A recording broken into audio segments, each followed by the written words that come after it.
عليكم ورحمة الله وبركاته. وعليكم السلام ورحمة الله وبركاته. نحمده ونصلي على رسوله الكريم. الحمد لله أبدا والصلاة والسلام على من لا نبي بعد. أما بعد، قال الله تعالى في كتابه القديم والفرقان المجيد بعد أعوذ بالله من الشيطان الرجيم. بسم الله الرحمن الرحيم. سبحانك لا علم لنا إلا ما علمتنا إنك أنت العليم الحكيم. وقال الله تعالى في آية أخرى: إن عرضنا الأمانة على السماوات والأرض فأبين أن يحملها. صدق الله العلي العظيم. قال النبي صلى الله عليه وسلم: لقنوا أولادكم بكلمة لا إله إلا الله. صدق رسوله النبي الكريم ونحن على ذلك من الشاهدين. கண்ணியத்திற்கும் மிக்க மரியாதைக்கும் உரிய உலமா பெருமக்களே, எனக்கு முன்னால் அமர்ந்திருக்கின்ற பாசத்திற்குரிய மாணவ செல்வங்களே,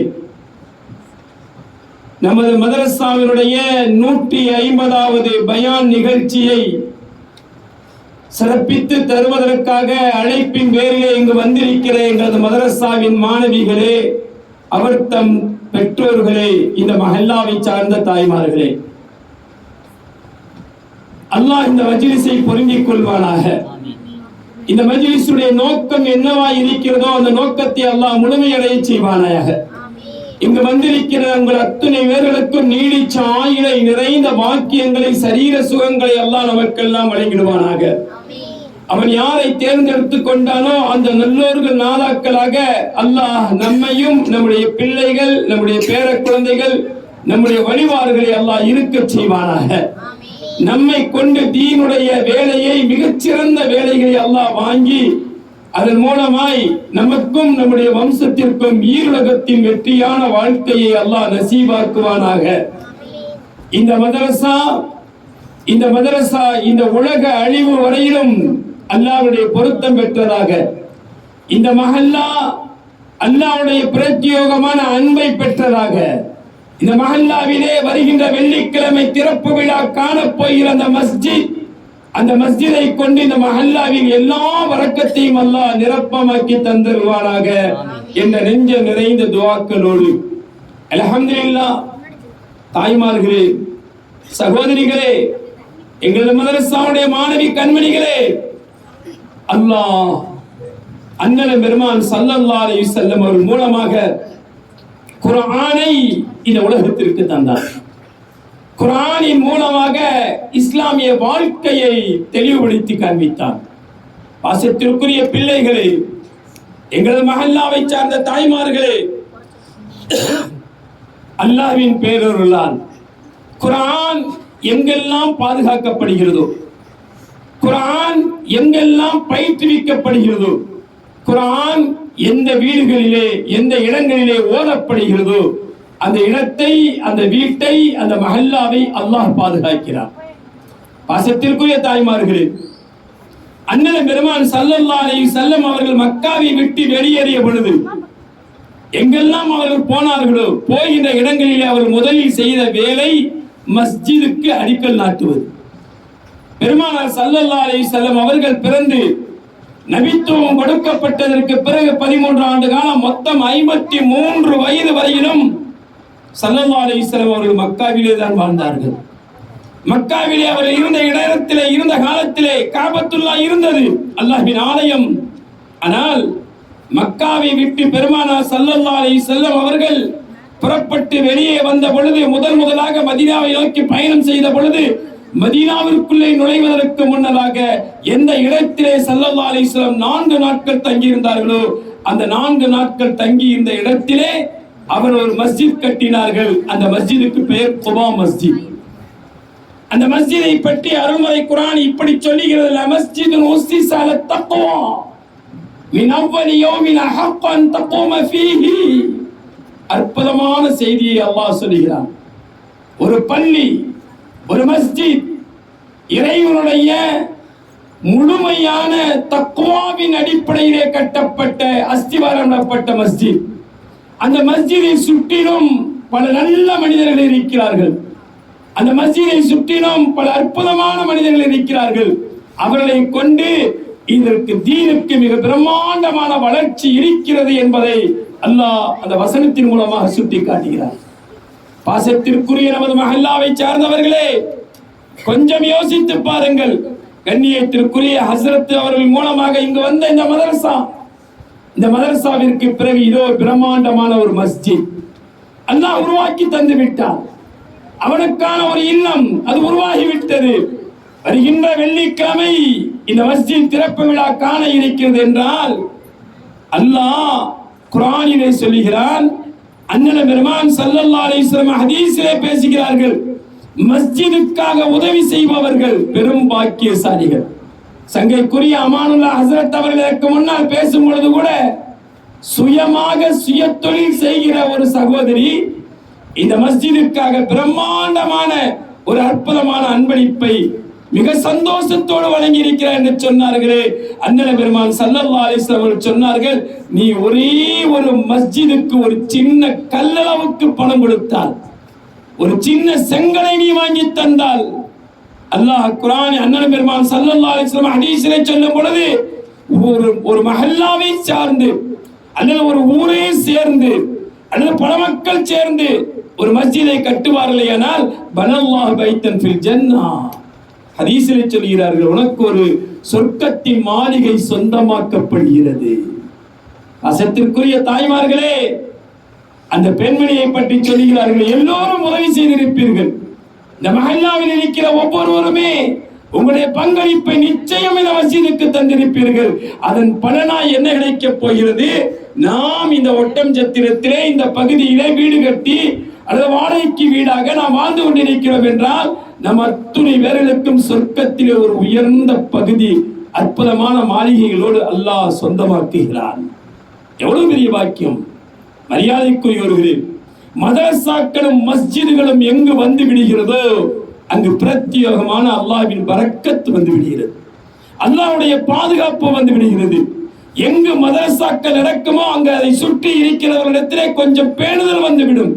சங்கைக்குரிய மௌலானா சொன்னார்களே, மதரசாவிற்கு வந்து போக ஆரம்பித்ததற்கு பிறகுதான் நிகாபுகளை உடுத்துகிறார்கள் பிள்ளைகள். சின்ன சின்ன குழந்தைகள் நிகாப் அணிகிறார்கள். பெரியவர்கள் ஃபர்தாவிற்கு வருகிறார்கள், புர்காவிற்கு வருகிறார்கள். மரியாதைக்குரியவர்களே, நாம் கொஞ்சம் குர்ஆனுக்குள்ளே நுழைந்து பார்ப்போம். குர்ஆனுடைய வாழ்க்கை என்ன என்பதை கொஞ்சம் யோசித்து பார்ப்போம். அண்ணல் பெருமான் ஸல்லல்லாஹு அலைஹி வஸல்லம் அவர்கள் மக்காவை விட்டு மதீனாவுக்கு வந்ததற்கு பிறகுதான் ஃபர்தாவுடைய ஆயத்துக்கள் வருகிறது. பெண்கள் சம்பந்தமான பல ஒழுக்கமான ஒரு கண்ணியமான ஒரு பாதுகாப்பு கட்டமைப்பை அல்லாஹ் அண்ணல் பெருமான் ஸல்லல்லாஹு அலைஹி வஸல்லம் அவர்கள் மதீனாவுக்கு வந்ததற்கு பிறகுதான் செய்து காட்டுகிறார். மரியாதைக்குரிய தாய்மார்களே, அந்த மதீனத்துல் முனவ்வரா அதனுடைய முதல் பெயர் யஸ்ரப். மதீனாவிலே இருந்த முஸ்லிம்கள், மக்காவில் இருந்து வந்த முஹாஜிரின் முஸ்லிம்கள், ஆண்களும் சரி பெண்களும் சரி, இன்றைய தினம் பார்க்கிறோமே கடை தெருக்களிலே எப்படி சகஜமாய் ஆணும் பெண்ணும் போய்க் கொண்டிருக்கிறார்களோ அப்படி அலைந்து திரிந்து கொண்டிருந்த காலம் அது. ஹஸரத் உமர் ஃபாரூக் ரலியல்லாஹு தஆலா அன்ஹு ஏந்தல் பெருமான் ஸல்லல்லாஹு அலைஹி வஸல்லம் இடத்திலே வந்து சொன்னார்கள், யா ரசூலல்லாஹ், மதீனாவுடைய பெண்களின் போங்கு சரியாய் தெரியலையே. மக்காவிலே இருக்கும் பொழுது நமது பெண்கள் கொஞ்சம் அடக்கம் ஒடுக்கமாய் பயந்து போயிருந்தார்கள். ஆனால் மதீனாவுக்கு வந்ததற்கு பிறகு துளிர் விட்டதை போன்று ஆகிவிட்டது. எங்கு போனாலும் எங்கு பார்த்தாலும் சுற்றிக் கொண்டிருக்கிறார்களே, இந்த பெண்கள் விஷயத்தில் ஏதாவது ஒரு முடிவெடுங்களே என்று ஹஜரத் உமர் ஃபாரூக் ரலியல்லாஹு தஆலா அன்ஹு பெருமானார் ஸல்லல்லாஹு அலைஹி வஸல்லம் இடத்திலே சொல்லி சென்ற பொழுதுதான் அல்லாஹ்விடத்திலே இருந்து ஆயத்து வந்தது. கர்ன ஃபீ புயூத்திகுன்ன வலா தபர்ருஜ்ன தபர்ருஜுல் ஜாஹிலிய்யத்தில் ஊலா. ஒரு வசனம், ஒரு குர்ஆனுடைய ஆயத். அல்லாஹ் சொல்லுகிறார், நாயகமே, உங்களுடைய முஸ்லிமான பெண்களிடத்திலே உத்தரவிடுங்கள், கர்ன ஃபீ புயூத்திகுன்ன, அவர்களை தங்களது வீட்டிலேயே தங்கி இருக்க சொல்லுங்கள். அவர்களை தங்களுடைய வீடிலேயே இருக்க சொல்லுங்கள். அவர்கள் ஐயாமுல் ஜாஹிலியா என்ற மடமைத்தனமான செயல்களாய் ஊர்களிலும் நாடுகளிலும் நகரங்களிலும் தெருக்களிலும் சுத்தி கொண்டிருந்ததை நிறுத்திக் கொள்ள சொல்லுங்கள்.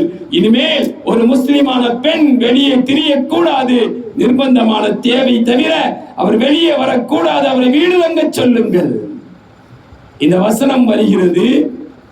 இந்த வசனத்தை அல்லாஹ் இறக்கி தந்த பொழுது பெருமானார் ஸல்லல்லாஹு அலைஹி வஸல்லம் இதை கொண்டு போய் முதலிலே எங்கு சொன்னார்கள் தெரியுமா? உடனடியாக சஹாபாக்களை எல்லாம் மஸ்ஜித் நபவிக்கு அழைத்து சபையிலே வைத்து தோழர்களுக்கு மத்தியிலே இதை முதலாக சொல்லவில்லை.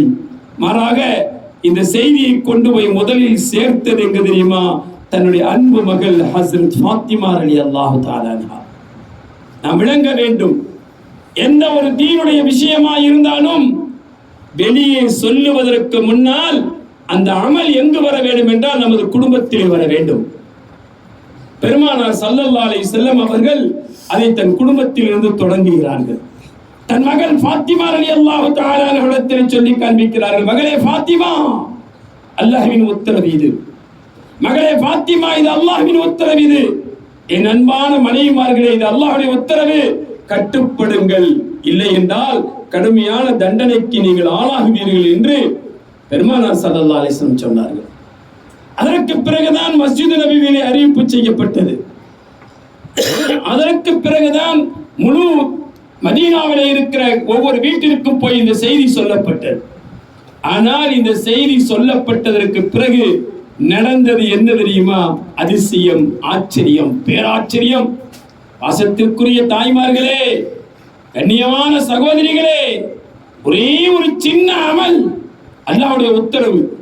அந்த உத்தரவுக்கு நான் கட்டுப்படுவேன் என்று அந்த மதீனாவில் இருந்த அனைத்து பெண்களும் அடுத்த சில நாட்களுக்கு பிறகு ஹஜ்ரத் உமர் ஃபாரூக் ரலியல்லாஹு தஆலா அன்ஹு பெருமானார் ஸல்லல்லாஹு அலைஹி வஸல்லம் வந்து சொன்னார்களாம், யா ரசூலல்லாஹ், மதீனாவுடைய பெண்கள் ஒரு பெண்ணை கூட காணாமே, எல்லாம் காணா போயிட்டாங்களோ என்று சொல்லும் அளவிற்கு குர்ஆனுடைய வசனம் வர, ஃபர்தாவுடைய ஆயத்து வர, அந்த ஃபர்தாவுடைய ஆயத்து வந்ததற்கு பிறகு குர்ஆனுடைய வசனத்தின் மூலமாக வீடு அடங்கி இருங்கள், உங்களுடைய அழகை மறைத்துக் கொள்ளுங்கள், உங்களுடைய ஆபரணங்களை மறைத்துக் கொள்ளுங்கள், அடுத்தடுத்த வசனங்களின் மூலமாக அல்லாஹ்வுடைய உத்தரவு வந்ததற்கு பிறகு முழு மதீனாவிலும் ஒரு பெண்ணு கூட நிர்பந்த தேவைக்காக கூட தெருவுக்கு வரவில்லை என்ற ஒரு நிலை மாறி போனது.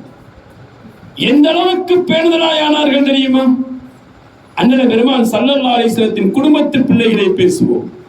நாம் மற்றவரை பேச வேண்டியதல்ல, மார்க்கம் கொண்டு வந்த மாணவியின் குடும்பத்தை பேசுவோம். மார்க்கம் கொண்டு வந்த மாணவியினுடைய மனைவிமார்களை, பிள்ளைகளை பற்றி யோசிப்போம். நாமும் முடிந்தால் அதை போன்று நடந்து பழக வேண்டும் என்று அல்லாஹ்விடத்தில் துஆ செய்வோம். அல்லாஹ் அந்த நசீபை நமக்கு தருவாராக.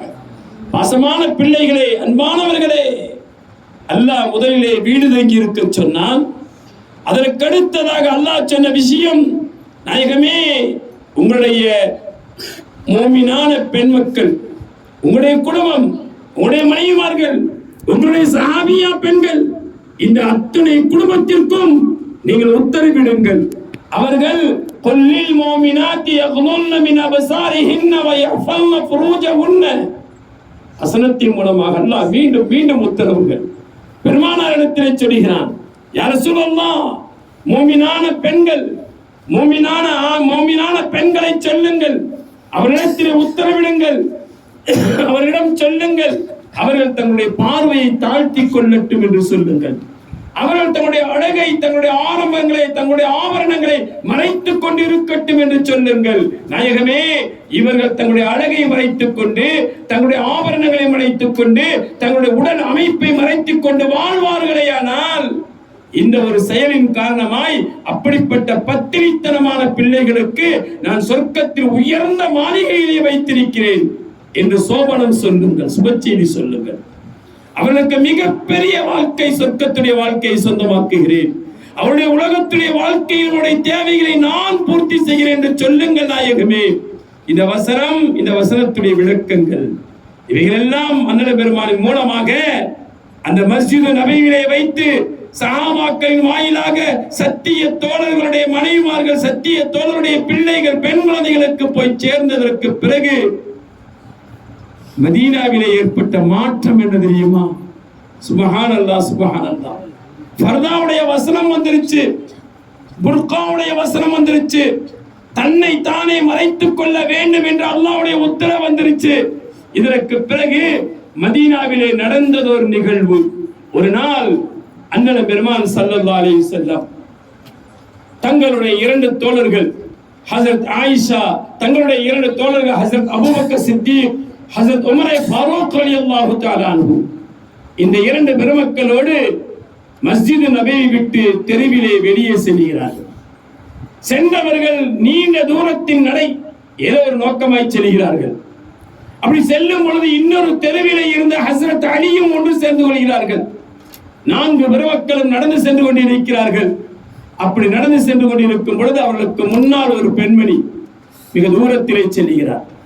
ஸல்லல்லாஹு அலைஹி வஸல்லம் அவர்கள் தன்னுடைய தோழர்கள் இந்த 3 பெருமக்களையும் பார்த்து கேட்கிறார்கள், அதோ முன்னால் ஒரு பெண்மணி போகிறாரே, அவர் யாராயிருக்கும்? அந்த நேரத்திலே 3 சஹாபாக்களும் அல்லாஹ் ரசூலுஹு அலம், அது அல்லாஹ்வுக்கும் ரசூலுக்கும் தெரியும், யார் என்று தெரியவில்லை. முழுமையான ஃபர்தாவிலே இருக்கிறார், பேணுதலான பாதுகாப்பிலே சென்று கொண்டிருக்கிறார், ஏதோ ஒரு தேவைக்கு செல்கிறார். அண்ணல் பெருமான் ஸல்லல்லாஹு அலைஹி வஸல்லம் அடுத்த கேள்வி கேட்டார்கள், சரி இன்னொரு விஷயத்துக்கு செல்வோம், அந்த பிள்ளைக்கு முன்னால் சென்று கொண்டிருக்கிற அந்த பெண்ணுக்கு என்ன வயசு இருக்கும்? பாசமான தாய்மார்களே, எங்களது மதரசாவின் மாணவி கண்மணிகளே, எங்களது மதரசாவின் ஆசிரியர் பெருமக்களே, நமக்கான சம்பவம் இது. நாயகம் ஸல்லல்லாஹு அலைஹி வஸல்லம் இந்த சமூகத்திற்கு கொடுத்து சென்ற நிகழ்வு இது. ஸல்லல்லாஹு அலைஹி வஸல்லம் கேட்கிறார்கள், அந்த பெண்மணிக்கு என்ன வயது இருக்கும்? கேட்கும் பொழுது இந்த 3 பெருமக்களும் சேர்ந்து, யா ரசூலல்லாஹ், அதையும் நீங்களே தொடங்குங்கள், கேள்வி கேட்ட நீங்களே பதிலையும் தொடங்கி வையுங்கள், அடுத்தடுத்து எங்களுடைய கருத்துக்கு போவோம் என்று சொல்ல, அண்ணல் பெருமான் ஸல்லல்லாஹு அலைஹி வஸல்லம் கேட்கிறார்கள், அபூபக்கரே நீங்கள் சொல்லுங்கள், நான் சொல்வது இருக்கட்டும், நீங்கள் சொல்லுங்கள், உங்களது பார்வையில் அந்த பெண்மணிக்கு என்ன வயது? 40 வயதை தாண்டியவராக தெரிகிறார். உமர் ஃபாரூக் ரலியல்லாஹு தஆலா சொல்கிறார்கள், இல்லை இல்லை, அவருடைய வயது 45 50 தாண்டி இருக்கும் என்று நினைக்கிறேன்.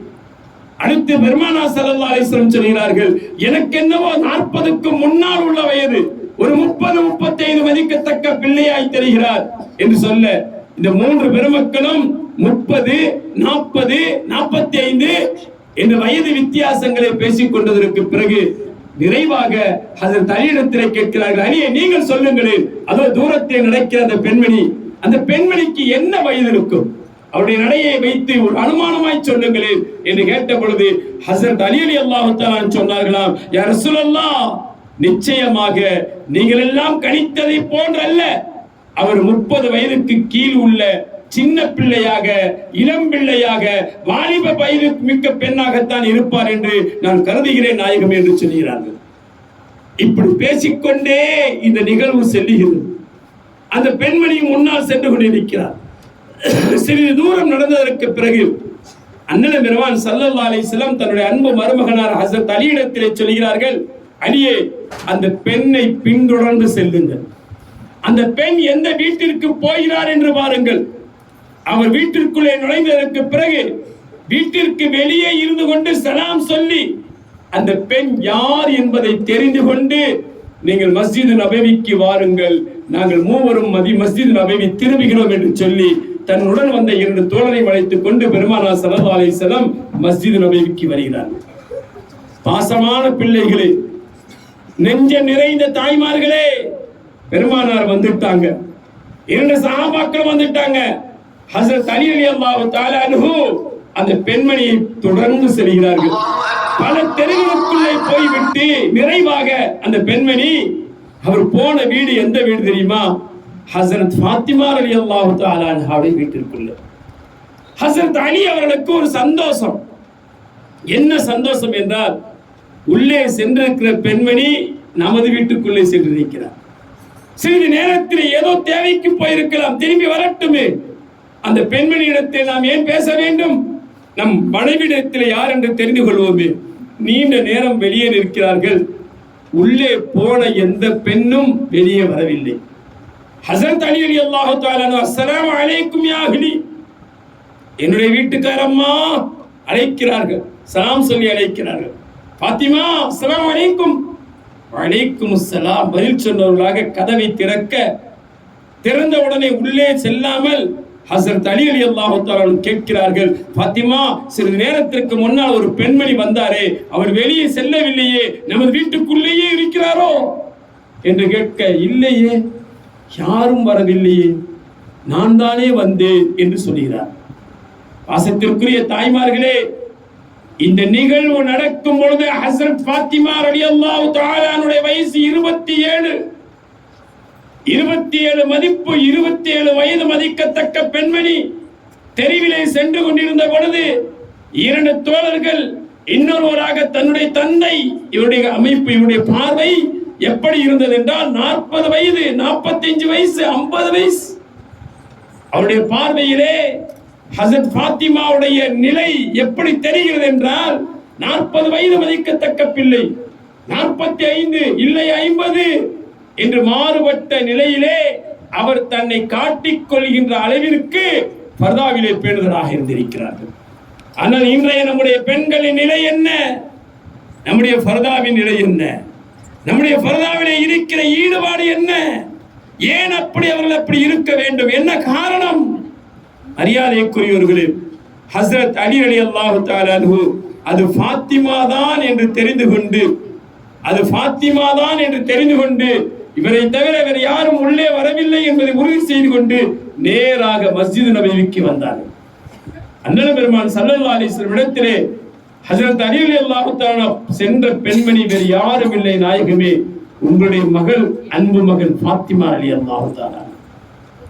27 வயது மதிக்கத்தக்க பிள்ளை அவர் தெருவிலே செல்லும் பொழுது தன்னை 50 வயது மதிக்கத்தக்க பெண்ணாக காட்டிக் கொள்கின்ற அளவிற்கு தன்னுடைய பர்தாவிலே அவ்வளவு பேணுதலாக இருந்திருக்கிறார் என்றால் அவரிடத்திலே இருந்த அந்த குர்ஆனுடைய பற்று, அல்லாஹ் சொல்லிவிட்ட வார்த்தை, என்னை ஜோடித்துக் கொள்ளக்கூடாது, என்னை நான் மறைத்துக் கொள்ள வேண்டும், என்னை நான் யாருக்கும் காட்டிவிடக் கூடாது, என்னை யாருக்கும் வெளிப்படுத்திக் கொள்ளக்கூடாது, முடிந்த அளவிற்கு நிர்பந்தமான தேவை தவிர மற்ற நேரத்தில் வெளியே போக மாட்டேன், அப்படி போனாலும் கூட என்னை ஒரு வயது மூக்க பெண்மணியாக காட்டிக்கொண்டு செல்வதை போன்று என்னுடைய நடை இருக்கணும் என்று மாறுகிறார்கள் என்றால் அவர்கள் பெற்ற பெயர்கள் எவ்வளவு பெரிய பெயர்கள், எவ்வளவு பெரிய பாக்கியம்.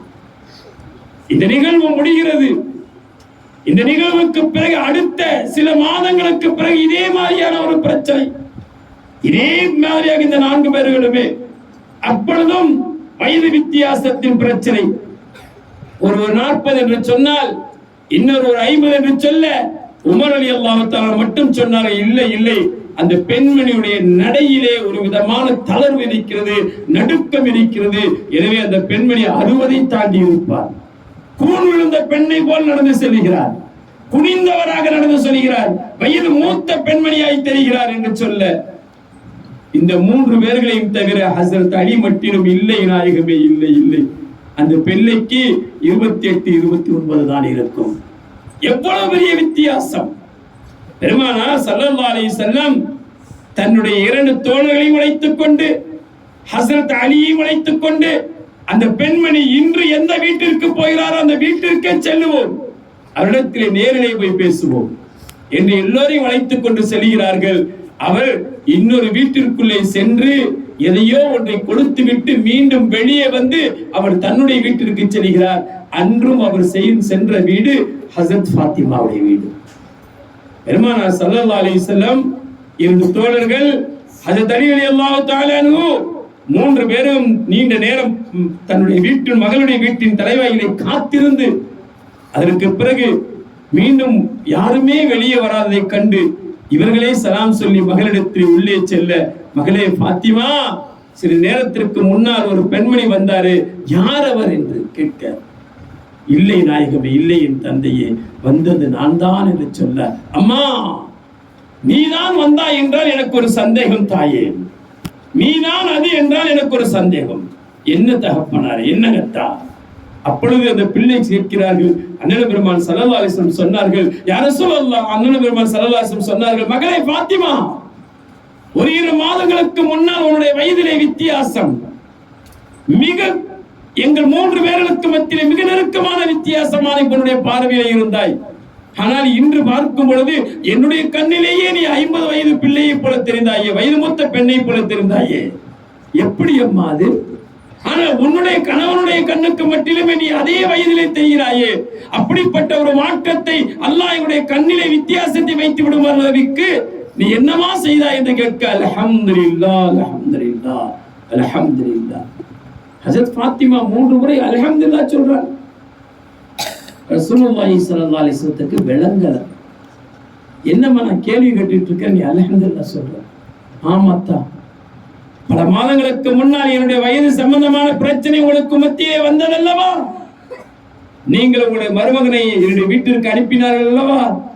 அந்த நாளிலே உங்களுடைய மருமகனால் இப்படி சொல்லும் பொழுது நான் அன்றிலிருந்து ஒரு துஆ செய்தேன் அல்லாஹ்விடத்திலே, ரப்பே ரஹ்மானே, நான் தெருவிலே நிர்பந்தத்தின் அடிப்படையிலே, ஏதாவது தேவையின் அடிப்படையிலே நான் என் வீட்டை விட்டு வெளியே செல்லுவேனையானால் எந்த ஒரு ஆணவருக்கும், என் கணவனை தவிர வேற எந்த ஒரு ஆணவருக்கும் என்னை என்னுடைய இளம் வயது பிள்ளையாக என்னை காட்டி விடாமல் வயது மூத்த பெண்மணியாக, மிகப்பெரிய வயதுக்கு சொந்தக்காரியாக, ஒரு கிழவியாக என்னை அடுத்தவருடைய பார்வையிலே விழச் செய்வாயாக. ரப்பே ரஹ்மானே, என்னை யாருமே இன்னாருடைய மகள் இவர், இன்னாருடைய மனைவி இவர் என்று தெரிந்து கொள்ளாத அளவிற்கு என்னை நீ எல்லாருடைய பார்வையில் விட்டும் நீ பாதுகாப்பாயாக என்று துஆ செய்தேன் தந்தையே.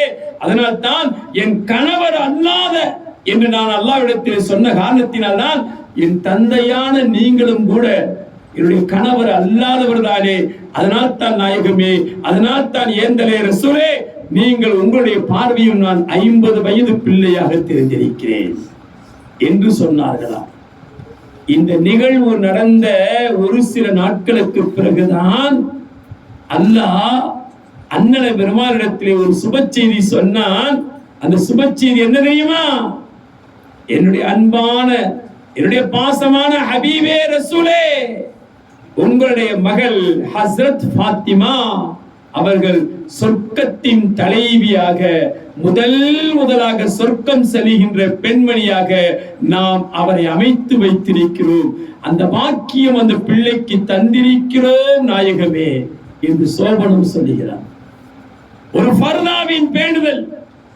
குர்ஆன் சொன்னது, ஹதீஸ் சொன்னது, குர்ஆனுடைய வார்த்தை, அல்லாஹ்வுடைய வார்த்தை, ஹதீஸுடைய வார்த்தை, என் தந்தையுடைய வார்த்தை, நான் கட்டுப்பட்டு நடப்பேன் என்று உறுதி கொண்ட அந்த பிள்ளை ஹஜ்ரத் ஃபாத்திமா.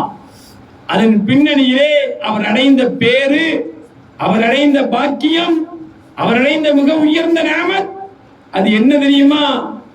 அவர் சய்யிதத்துன் நிசா அஹ்லில் ஜன்னா, சொர்க்கவாதிகள், சொர்க்கத்துக்கு செல்கிற பெண் மக்கள் அத்தனை பேர்களுடைய தலைவி. முதலாக நாயகமே ஹபீபே, உங்களுடைய பிள்ளையின் தலைமையில் தான் முதலாக பெண்ணினத்தின் சொர்க்கவாதிகளுடைய கூட்டம் செல்லும். எந்த பிள்ளைகளை எல்லாம் தன்னோடு சேர்த்துக் கொண்டு, எந்த பிள்ளைகளை எல்லாம் தன்னோடு அழைத்துக் கொண்டு அன்னை ஃபாத்திமா ரலியல்லாஹு தஆலா அன்ஹா சொர்க்கம் செல்லுவார்களோ அந்த கூட்டத்திலே உங்கள் அத்துணை பேர்களுக்கும் அல்லாஹ் நசீபை தருவானாக. உங்கள் அத்தனை பேர்களுக்கும் அந்த பாக்கியமான உயர்ந்த நசீபை சொந்தமாக்குவானாக. ஃபாத்திமாவின் நெருக்கம் பெற்று, ஃபாத்திமாவுடைய அருளோடு ஃபாத்திமா ரலியல்லாஹு தஆலா அன்ஹா அவர்கள் செல்லும் பொழுது அந்த சபையிலேயே சேர்ந்து சொர்க்கத்துக்குள்ளே நுழைந்து விடுகிற உயர்ந்த நல்ல சிந்தனைகளை, நல்ல நசீபுகளை அல்லாஹ் உங்களுக்கும் நமது குடும்பத்தில் உள்ள எல்லா பெண்களுக்கும் அல்லாஹ் தந்தருவானாக. ஆமீன். பாசத்திற்குரிய தாய்மார்களே, எங்கள் மதரசாவின் மாணவி கண்மணிகளே, அந்த பிள்ளை ஹஜ்ரத் ஃபாத்திமா அவர் சொர்க்கத்தின் தலைவி. சோபனம் சொல்லப்பட்டு விட்டது, அல்லாஹ் சொல்லிவிட்டார், பெருமானார் பிரகடனப்படுத்திட்டாங்க. சொர்க்கத்தின் தலைவி என்ற வாக்கியம் தனக்கு கிடைச்சிருச்சு அல்லவா? எவ்வளவு பெரிய நசீப் அது, எவ்வளவு பெரிய சுப செய்தி அது. அதற்கு பிறகு அந்த பிள்ளை அவ்வளவு பேணுதல், எந்த அளவிற்கு பேணுதலாக இருந்தார்கள் தெரியுமா? சுப்ஹானல்லாஹ், சுப்ஹானல்லாஹ். 1-2 செய்தியை மட்டும் நான் உங்களோடு பகிர்ந்து கொள்கிறேன். ஒரு முறை அண்ணல் பெருமான் ஸல்லல்லாஹு அலைஹி வஸல்லம் இடத்திலே ஹஜ்ரத் ஃபாத்திமா ரலியல்லாஹு தஆலா வந்து கேட்டாங்களா, யா ரசூலல்லாஹ், என்னிடம் தந்தையே, சொர்க்கத்தின் தலைவி நான் என்று சொன்னீர்களே, சொர்க்கத்தின் தலைவி நான் என்று சொன்னீர்களே, அவ்வாறு என்றால் சொர்க்கத்திற்கு நான் தான் முதலிலே செல்லுவேனா அல்லது எனக்கு முன்னால் யாராவது சென்று இருப்பார்களா என்று கேட்க, இல்லை தாயே, இல்லை இல்லை, நீதான் செல்லுவாய். ஆனால் உன்னையும் தாண்டி ஒரு பெண்மணி சொர்க்கம் செல்லுவார் என்று சொல்ல, அது என்ன என் தந்தையே, நான் தான் தலைவி என்று சொல்லிவிட்டீர்கள், பிறகு எனக்கு முன்னால் ஒருவர் செல்லுகிறார் என்று சொல்லுகிறீர்களே, அவ்வாறு என்றால் அவர் யார், அவர் யார் என்று கேட்க, அண்ணன் பெருமான் ஸல்லல்லாஹு அலைஹி வஸல்லம் அப்பொழுது சொன்னார்களாம், மகளே பாத்திமா, அவரும் இந்த மதீனாவில் தான் இருக்கிறார். அவர் 3 தெரு தள்ளி ஒரு குறிப்பிட்ட வீட்டை சொல்லி அந்த வீட்டினுடைய பெண்மணியாக அவர் இருக்கிறார். அவருடைய கணவர் மிகப்பெரிய ஏழ்மை நிலை, தினமும் காட்டுக்கு போய் வேட்டையாடுவது அல்லது காட்டுக்கு போய் விறகு பொறுக்குவது, அந்த விறகை கொண்டு வந்து விற்பது அல்லது வேட்டையாடிய மிருகத்தை கொடுப்பது, இதை வைத்துத்தான் அவருடைய வாழ்க்கை செல்லுகிறது. அப்படிப்பட்ட ஏழ்மை நிலை, அப்படிப்பட்ட வறிய நிலை. ஆனாலும் கூட அந்த பெண்மணி தன்னுடைய கணவருக்கு இவ்வளவு கட்டுப்பட்டார். அந்த கட்டுப்பாடின் காரணமாக அவர் உன்னையும் முந்தி சொர்க்கம் செல்கிறார். ஸல்லல்லாஹு அலைஹி வஸல்லம் சொன்ன உடனே பாத்திமா ரலியல்லாஹு தஆலா அன்ஹாவுக்கு இவ்வளவு ஆசை வந்துருச்சு. என்ன ஆசைனா, அத்தா தன்னை சொர்க்கத்தின் தலைவி என்று சொல்றாங்க, ஆனால் எனக்கு முன்னால் ஒரு பெண்மணி சொர்க்கம் போவார், அவரும் மதீனாவுல தான் இருக்கிறார், இந்த 2-3 தெருவுக்கு அடுத்து இருக்கிறார் என்று சொல்கிறார்களே, என்றால் அந்த பெண்மணியை நாம் பார்த்தாக வேண்டுமே என்று அடுத்த சில நாட்களுக்கு பிறகு அந்த வீட்டை நோக்கி சென்று வீட்டின் கதவை தட்டுகிறார். உள்ளே இருந்து ஒரு பெண் குரல், மன் கரஅல் பாப், கதவை தட்டுவது யார் என்று கேட்கிறார்கள். கதவை தட்டுவது யார் என்று கேட்கும் பொழுது அப்பொழுது வெளியே நின்று கொண்டு பாத்திமா பின்த் முஹம்மது ஸல்லல்லாஹு அலைஹி வஸல்லம், கதவை தட்டுவது பாத்திமா, பெருமானார் ஸல்லல்லாஹு அலைஹி வஸல்லம் மகள் பாத்திமா கதவை தட்டுகிறேன் என்று சொல்ல, நீங்கள் மட்டும் வந்திருக்கிறீர்களா அல்லது உங்களோடு வேற யாராவது இருக்கிறார்களா என்று கேட்க, இல்லை நான் வந்திருக்கிறேன், என்னோடு சேர்ந்து என் மகன் ஹஜரத் ஹசன் வந்திருக்கிறார், என்னோடு என் மகன் ஹஜரத் ஹசன் வந்திருக்கிறார் என்று சொல்ல, செல்லுங்கள், தயவு செய்து என்னால் இப்பொழுது கதவை திறக்க முடியாது, அல்லாஹ்வுக்காக பொறுத்துக் கொள்ளுங்கள், நீங்கள் இன்று சென்று விடுங்கள், நாளைய தினம் வாருங்கள், நீங்கள் மட்டும் வந்திருப்பீர்கள் என்றால் நான் கதவை திறந்து விட்டிருப்பேன், நீங்கள் உள்ளே வந்திருக்கலாம், என்னோடு நீங்கள் பேசி சென்றிருக்கலாம், ஆனால் உங்களுடைய மகன் வந்திருக்கிறார், அவர் வயதிலே சின்ன பிள்ளையா இருந்தாலும் அது ஆண் பிள்ளை, எனவே என் கணவரிடத்திலே அனுமதி கேட்டு வைத்திருக்கிறேன், நாளைய தினம் பாருங்கள், நாளைய தினம் பாருங்கள். பாசத்திற்குரிய தாய்மார்களே, எங்களுடைய மதரசாவுடைய ஆசிரியர் பெருமக்களே, மாணவி கண்மணிகளே, இந்த சம்பவத்தை கொஞ்சம் உள்வாங்குங்கள். இதுவெல்லாம் நம்முடைய வாழ்க்கையிலே கடைபிடிக்க வேண்டும் என்பதற்கான செய்தியாக பெருமானாருடைய பிள்ளை நமக்கு காண்பித்து சென்ற அற்புதமான வழிகாட்டுதல். பாசத்திற்குரியவர்களே, ஹஜரத் பாத்திமா ரலியல்லாஹு தஆலா அன்ஹா அந்த வீட்டில் இருந்து திரும்பி விட்டார்கள். ஒரு பெண் இன்னொரு வீட்டுக்கு செல்கிறார். அந்த வீட்டிற்குள்ளே இருக்கிற பெண்மணி அவர் அழைத்து சென்ற பிள்ளை ஹசன், அப்பொழுது வயசு அவருக்கு 4 வயசு பிள்ளை. 4 வயசு பிள்ளைக்கு என்ன ஃபர்தா தேவை இருக்குது? கொஞ்சம் யோசிங்க. 4 வயசு பிள்ளைக்கு என்ன தேவை இருக்கிறது? ஏன் 4 வயசு பிள்ளைக்காக கதவை திறக்க அந்த பெண்மணி மறுதளித்தார்? வழி தெரியல, வந்துட்டாங்க பேசாம. மறுநாள் போறாங்க. மறுநாள் போகும் பொழுது கதவு தட்டப்பட்ட பொழுது அப்பொழுதும் கேட்கிறார்கள். உள்ளுக்குள்ளே இருந்து, பாத்திமா தாங்கள் வந்திருக்கிறீர்கள், தங்களோடு யார்? என்னுடைய மகன் ஹசன் இருக்கிறார், என் மகன் ஹுசைனையும் தூக்கி வந்திருக்கிறேன், என் மகன் ஹுசைனையும் தூக்கி வந்திருக்கிறேன். அப்பொழுதும் அந்த பெண்மணி கதவை திறக்கவில்லை. அல்லாஹ்வுக்காக என்னை மன்னித்துக் கொள்ளுங்கள், நேற்றைய தினம் ஹசனோடு வந்தீர்கள், அவருக்கு மட்டும்தான் என் மகனிடத்தை என்னுடைய கணவரிடத்தை அனுமதி கேட்டு வைத்திருந்தேன், நீங்கள் இன்று ஹுசைனையும் தூக்கி வைத்திருக்கிறீர்கள் என்றால் என் கணவனிடம் அனுமதி கேட்காமல் எப்படி நான் அந்த பையனை உள்ளே விட முடியும்? எப்படி உள்ளே அனுப்ப முடியும்? எப்படி நான் கதவை திறக்க முடியும்? கொஞ்சம் அல்லாஹ்வுக்காக மன்னித்துக் கொள்ளுங்கள், நாளைய தினம் வாருங்கள். ஹஸரத் பாத்திமா ரலியல்லாஹு தஆலா அன்ஹா மறுநாள் போகும் பொழுது ஹசன் ஹுசைனை மட்டுமல்ல முஹ்சனையும் கொண்டு போனாங்க. இன்னொரு புள்ள பொம்பளை பிள்ளை இருந்துச்சு, ஹசரத் ஜைனப் சொல்லி அந்த பிள்ளையும் தூக்கிட்டு போறாங்க. இப்ப அவங்க கதவை திறந்து விட்டுட்டாங்க. கதவை திறந்துட்டாங்க. ஹசரத் பாத்திமா கேட்கிறாங்க, நேற்றைய முன்தினம் ஹசனை மட்டும் கூட்டி வந்தேன், நேற்று ஹுசைனை அழைத்து வந்தேன், யார் கூடன்னு கேட்டீங்க, இன்னைக்கு கேட்கவே இல்லையே, கதவை திறந்துட்டீங்களே, அது எப்படி, ஏன் திறந்தீர்கள் என்று கேட்ட பொழுது, நேற்றைய தினம் நீங்கள் வந்து சென்றதற்கு பிறகு இரவு என் கணவரிடத்திலே பேசும் பொழுது என் கணவர் சொன்னார், என்னிடத்திலே சொன்னார், அஸ்மா, நமது வீட்டிற்கு ஃபாத்திமா ரலியல்லாஹு தஆலா குடும்பத்திலே இருந்து, ரசூலுல்லாஹ்வின் குடும்பத்தில் இருந்து யார் வந்தாலும் கதவை திறந்து விடு, யார் வந்தாலும் கதவை திறந்து விடு என்று சொல்லிவிட்டார்கள். அதனால் தான் நீங்கள் உங்களோடு யார் இருக்கிறார் என்று கேட்காமல் கதவை திறந்தேன்.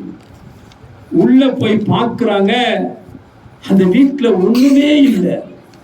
2 பாத்திரம், 2 சாப்பிடுற தட்டு, சின்ன சின்னதாய் கிண்ணங்கள், வீடு முழுக்க எல்லாம் காலியா இருக்குது.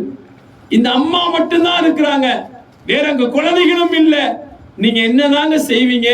பாத்திமா ரலியல்லாஹு கேட்கிறாங்க. என் கணவர் காலையில வீட்டை விட்டு வெளியே போகும் பொழுது, நான் வரும் வரையிலும் நீ குர்ஆனை ஓதிக்கொண்டிரு, நான் வரும் வரையில் இந்த தஸ்பீஹை படித்துக் கொண்டிரு, நான் வரும் பொழுது இதை எழுதி கொண்டிரு என்று என்ன உத்தரவிடுகிறார்களோ அதை மட்டுமே நான் செய்து கொண்டிருப்பேன். அவர் வரும் பொழுதுதான் ஏதாவது கொண்டு வருவார். அவர் கொண்டு வந்ததற்கு பிறகுதான் நாங்கள் சமைப்பேன், சமைத்ததற்கு பிறகுதான் இருவரும் சேர்ந்து சாப்பிடுவோம். என் கணவரின் வார்த்தைக்கு கட்டுப்பட்டவளாக ஒரே ஒரு சின்ன செய்தியில் கூட அவருக்கு மாற்றம் செய்யாமல் இப்பொழுது வரையும் நான் இருந்து கொண்டிருக்கிறேன். அதனால் அல்லாஹ் என்னை சந்தோஷமாக அமைதியாக வச்சிருக்கிறான் என்று அந்த பெண்மணி சொல்லுகிறார். ஹசரத் ஃபாத்திமா ரலியல்லாஹு தஆலா அன்ஹா நடுங்கிட்டாங்க, ஆடி போச்சு அவங்களுக்கு. சுப்ஹானல்லாஹ், தன்னுடைய கணவருக்கு கட்டுப்பட்ட இவ்வளவு உயர்ந்த சிந்தனையா இந்த பெண்மணிக்கு? பெருமானாரை தேடி, தன் அன்பு தந்தையை தேடி ஓடி வர்றாங்க.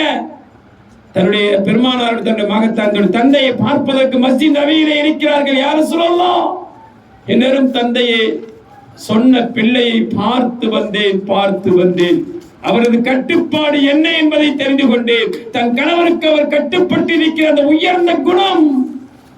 நாயகமே, ஹபீபே, உண்மையிலேயே நான் ஆச்சரியப்படுகிறேன்.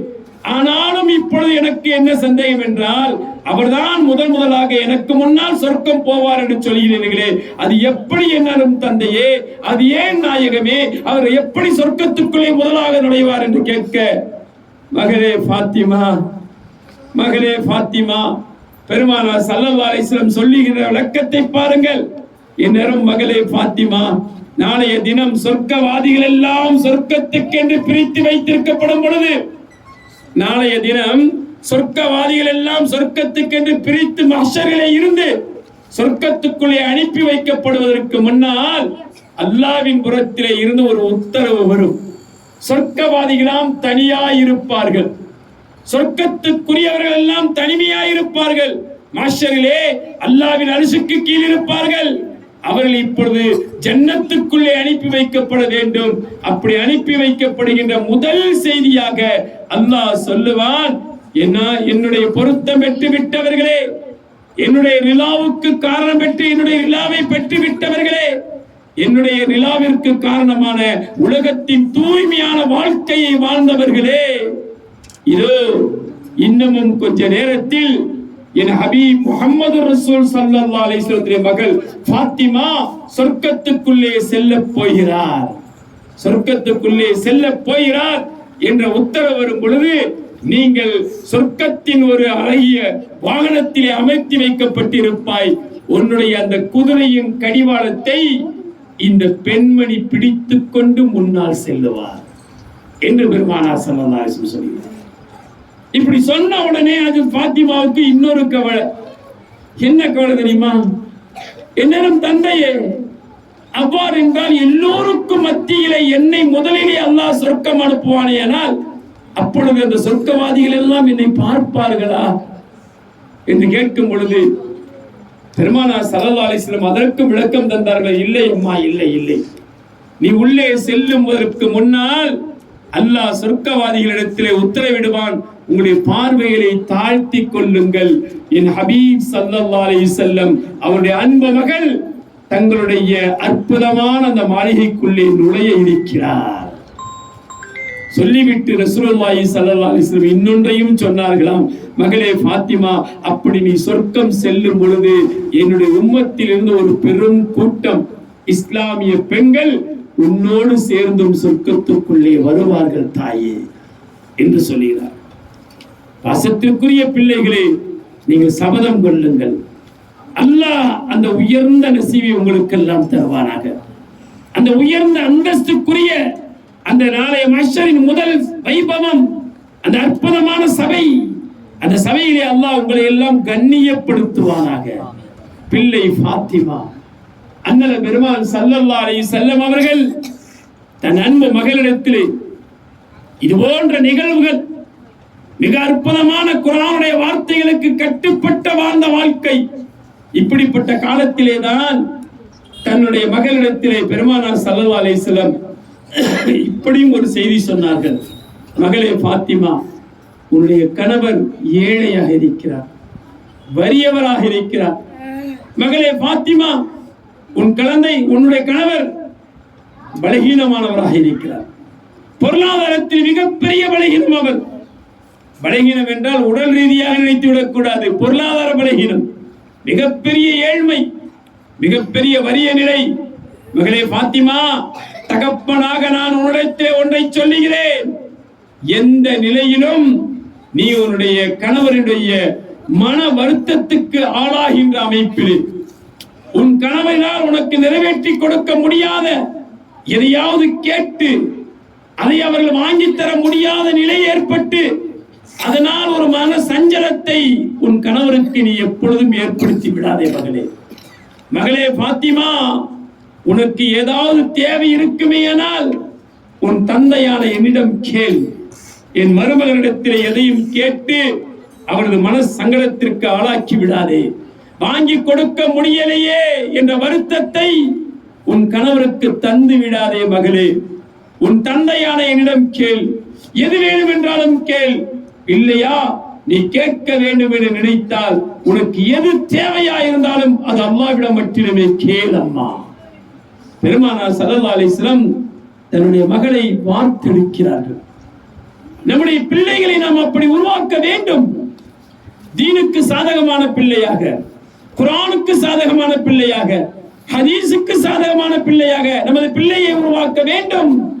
தாய்மார்களே, நீங்கள் உங்களுடைய பிள்ளைகளை தீனுக்கு சாதகமான பிள்ளையை உருவாக்கி விடுவீர்களானால் உங்களுக்கு என்ன கிடைக்கும் தெரியுமா?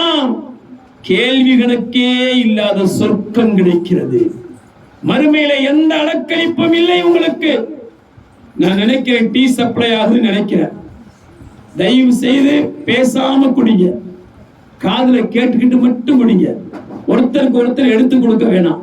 யாராவது பிள்ளையை சப்ளை பண்ணுவாங்க, வாங்கி குடிக்கிறது மட்டும், வாய் குடிக்கட்டும், காது கேட்கட்டும், நாக்கு கொஞ்சம் பேசாம நீங்க. மணி 8 நெருங்கிருச்சு, நான் முடிச்சிருவேன் இன்ஷா அல்லாஹ். இந்த சம்பவத்தை சொல்லி அதோட உங்கள்கிட்ட ஒரு உறுதி வாங்கிட்டு முடிச்சிருவேன். அதனால யாரும் பேச வேணாம், யாரும் யாருக்கும் டீ எடுத்து தர வேணாம். டீ கொடுக்கறவங்க நேரடியா அவங்கள்ட்ட கொடுப்பாங்க, எடுத்துப்பாங்க. நீங்க கொஞ்சம் கவனமாயிருங்க. தன்னுடைய அன்பு மகளை பெருமானார் வார்க்கிறார்கள், வளர்க்கிறார்கள். ஒரு ஏழ்மையான, ஒரு எளிய, ஒரு சாதாரணமான, உலகத்தின் பொருளாதாரம் எதுவுமே இல்லாத அதே சமயத்திலே அப்பழுக்கற்ற தீனுடைய உயர்ந்த பண்புகளை, தீனுடைய உயர்ந்த ஸ்தானங்களை சொந்தமாக்கி கொண்ட ஒரு அழகிய மனிதரை கணவராக தந்த அண்ணல பெருமான் தன் மகளிடத்திலே சொல்கிறார்கள், எது வேணும் என்றாலும் என்னிடம் கேள், அல்லாஹ்விடம் கேள். உன்னுடைய கணவனிடத்திலும் எதையும் கேட்டு விடாதே மகளே ஃபாத்திமா, எதையும் கேட்டு விடாதே. அவரை வெளியனுப்பி வைக்கும் பொழுது திருமணத்திற்கு பிறகு ஸல்லல்லாஹு அலைஹி வஸல்லம் சொன்ன வார்த்தை, இதை என்னுடைய நசீஹத்தாவும் இதை என்னுடைய வசியத்தாவும் எடுத்துக்கொள்ளமா, நான் செய்யும் உபதேசமா எடுத்துக்கொள். நான் என்னுடைய வாழ்க்கையை உன்னிடத்தில், என்னுடைய வாழ்க்கையின் கடைசி நேரத்திலே செய்கிற வசியத்தை போல் எடுத்துக்கொள்ளமா பெருமானார் சொன்னாங்க. ஆனால் அந்த பிள்ளை இப்பேற்பட்ட தகப்பனுக்கு பிறந்த பிள்ளை அது. தகப்பனுடைய வார்த்தை அல்லவா, அதை கட்டி காப்பாற்ற வேண்டும் அல்லவா. பெருமானார் ஸல்லல்லாஹு அலைஹி வஸல்லம் வஃபாத்தான 3 மாசத்திற்கு பிறகு ரபீல் அவ்வலிலே அண்ணன் பெருமானுடைய மௌத். அவர்களுக்கு பிறகு ஜமாத்துல் ஆஹிரிலே ஒரு முறை ஹஜ்ரத் ஃபாத்திமாவுக்கு கடுமையான காய்ச்சல். அந்த காய்ச்சல்ல படுத்துட்டாங்க. காலையில ஃபஜ்ருக்கு வெளியே போனாங்க கணவர். வெளியே போய் நல்ல சுறுசுறுப்பு போயிட்டு தொழுகையை முடிச்சு வேற சில வேலைகளை முடிச்சிட்டு கணவர் வீட்டுக்குள்ள திரும்பும் பொழுது ஹஜ்ரத் ஃபாத்திமா படுத்த படுக்க பார்த்துட்டு பயந்துட்டாங்க. ஹஜ்ரத் அலி ரலியல்லாஹு தஆலா பயந்து போன ஹஜ்ரத் அலி ரலியல்லாஹு தஆலா ஃபாத்திமாவுடைய நிலைமையை பார்த்து, கொதிக்கிற அந்த உடம்பின் நிலையை பார்த்து, நடுங்குகின்ற அந்த மேனியை பார்த்து அழ ஆரம்பிச்சிட்டு அழுதுகிட்டே கேட்டாங்களா, ஃபாத்திமா உங்க தகப்பனார் சொன்னது நடந்துருமோ என்று பயப்படுகிறேன். உடைய தகப்பனார் சொன்னது நடந்துருமோ என்று பயப்படுகிறேன். என்ன சொன்னாங்க தெரியுமா? ஸல்லல்லாஹு அலைஹி வஸல்லம் வஃபாத்துடைய கடைசி நேரத்துல என்னைக்கு மௌத்தா போனாங்களோ அன்னைக்கு காலையில ஒரு 8 மணியை போல மகளை கூப்பிட விட்டு மகளை பார்த்து மகளிடத்திலே ரகசியமாய் சொன்ன செய்தி என்ன தெரியுமா? தன் மகளிடத்திலே சொல்றாங்க, அம்மா ஃபாத்திமா இன்னமும் கொஞ்ச நேரத்துல உங்க அத்தா அம்மா மௌத்தா போக போறேன் அப்படின்னு சொல்றாங்க. ரசூலுல்லாஹ் சொல்றாங்க, தன்னுடைய மரணத்தை பற்றி தன் மகளிடத்திலே சொல்கிறார்கள், இன்னும் கொஞ்ச நேரத்துல மௌத்தாயிருவேன். கதறி கதறி அழுகுறாங்க ஃபாத்திமா நாயகி. அப்படி அழுகும் பொழுது மீண்டும் ரசூலுல்லாஹ் கூப்பிட்டு சொன்னாங்களாம், அடுத்த ரகசியம் ஒன்று சொன்னாங்களாம். அது என்ன தெரியுங்களா? மகளே ஃபாத்திமா அழாத, ரொம்பலாம் அழாத. உன் தந்தை இந்த உலகத்தை விட்டு பிரிந்ததற்கு பிறகு என்னை வந்து சேருகிற முதல் என்னுடைய உறவாக நீதான் இருப்பாய். எனக்கும் உனக்கும் மத்தியிலே பிரிவு காலம் துனியாவை பொறுத்தளவுக்கு சொற்ப காலம். மிக சீக்கிரத்தில் நீ மௌத்தாயிருவா. இந்த செய்தியை சொல்லும் பொழுது ஹஜ்ரத் ஃபாத்திமா ரலியல்லாஹு வயசு 28 29ங்க. 29 வயசு பிள்ளை. அது வாழ்க்கையின் தொடக்கமான காலமா அல்லது வாழ்க்கையின் முடிவான காலமா? ஸல்லல்லாஹு அலைஹி வஸல்லம் 64 வயசுல மௌத்தானாங்க. ஆனா தன்னுடைய பிள்ளைகிட்ட சொல்றது 29 வயசுல, அவங்களுடைய வயசு 29. ஹஜ்ரத் அலி ரலியல்லாஹு தஆலா சொல்றாங்க, உங்களுடைய தகப்பனார் சொன்னாங்களே நான் மௌத்தா போனதுக்கு பிறகு மிக சீக்கிரத்தில் என்னை வந்து சேருவது நீயா இருப்பாய் என்று சொன்னார்களே, அந்த மௌத்துக்கு காரணமான காய்ச்ச வந்துருச்சுன்னு பயப்படுறேன். எனக்கு பயமா இருக்குது. என்னை விட்டுட்டு போயிருவீங்களோ, என் பிள்ளைகளை விட்டுட்டு போயிருவீங்களோ பயமா இருக்குது. அழுதுகிட்டே ஒரு செய்தி கேட்டாங்களாம். ஹஜ்ரத் அலி ரலியல்லாஹு தஆலா அன்ஹு தன்னுடைய மனைவி ஃபாத்திமாட்ட, ஃபாத்திமா நம்முடைய திருமண வாழ்க்கை அல்லாஹ்வின் அருளால் 8 வருட கால வாழ்க்கை. ஃபாத்திமா 8 வருடம் அவங்க 2 பேரும் வாழ்ந்த வாழ்க்கை. இந்த 8 வருடத்துல ஹஜ்ரத் ஃபாத்திமா பெத்த புள்ள எத்தனை தெரியுமா? ரொம்ப பேர் சொல்லுவாங்க ஹஜ்ரத் ஃபாத்திமாவுக்கு 2 புள்ள தான். அது என்ன ஹசனும் ஹுசைனும், அது 8 புள்ள அப்படிதான் சொல்லுவாங்க. ஆனா கிடையாது.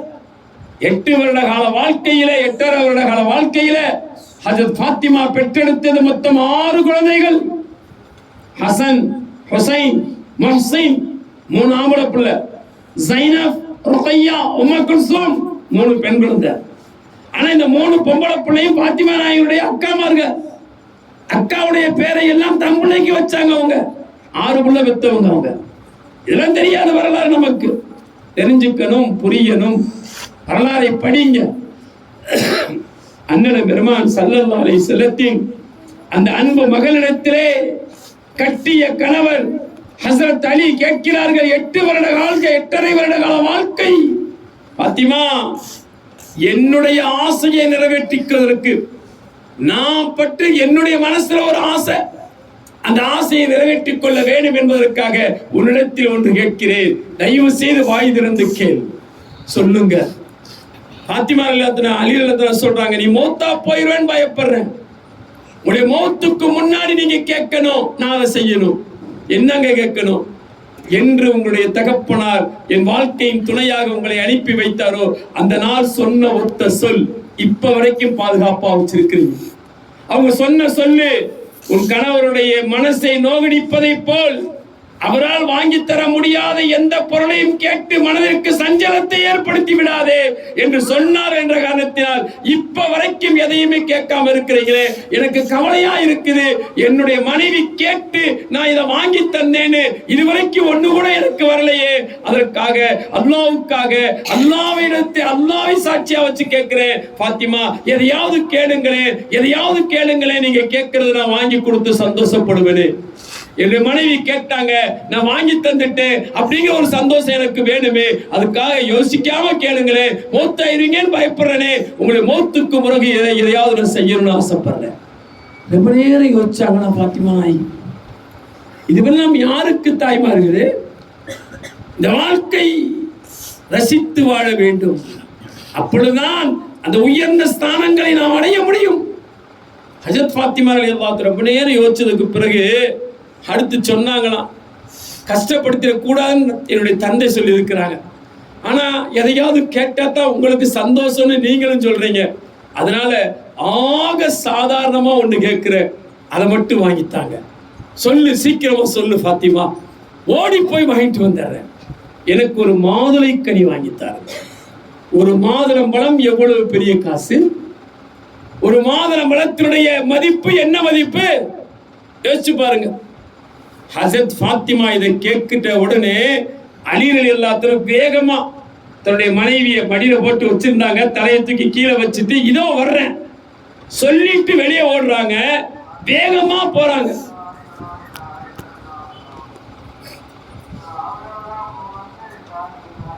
கேட்ட அந்த ஒத்த பொருள், அந்த ஒரு சின்ன பழம், துள்ளி குதித்து வெளியே ஓடி வந்த ஹஜ்ரத் அலி ரலியல்லாஹு தஆலா அன்ஹு ஒரு சில எட்டுக்கள் தான் வேகமாய் ஓடினார்கள். அடுத்து அவருடைய கால்கள் பின்ன ஆரம்பித்து விட்டது. சந்தோஷமாய் வெளியே வந்தார்கள். தன் மகன் தன்னுடைய மனைவி கேட்டு விட்டார், இதோ நான் வாங்கி தந்து விடுவேன் என்று. ஆனால் சில எட்டுக்களுக்குத்தான் அந்த வேகம் இருந்தது. அடுத்த சில எட்டுக்களிலே கால்கள் நடக்க மறைக்கிறது. காரணம், ஒரு பழத்தை வாங்குகின்ற அளவிற்கு கூட அவருடைய பாக்கெட் மணி காசு இல்லை. கொஞ்சம் யோசிச்சு பாருங்க. ரொம்ப சோர்வா நடக்கிறாங்க, ரொம்ப கவலையோடு நடக்கிறாங்க. ஹஜ்ரத் அப்துல் ரஹ்மான் பின் அவுஃப் ரலியல்லாஹு தஆலா எதிரிலே வந்தவர்கள். அலி ரலியல்லாஹு தஆலா என்றுமே வீரமாய் நடந்து பழக்கப்பட்டவர்கள், நெஞ்சை நிமிர்த்து நடந்தவர்கள்.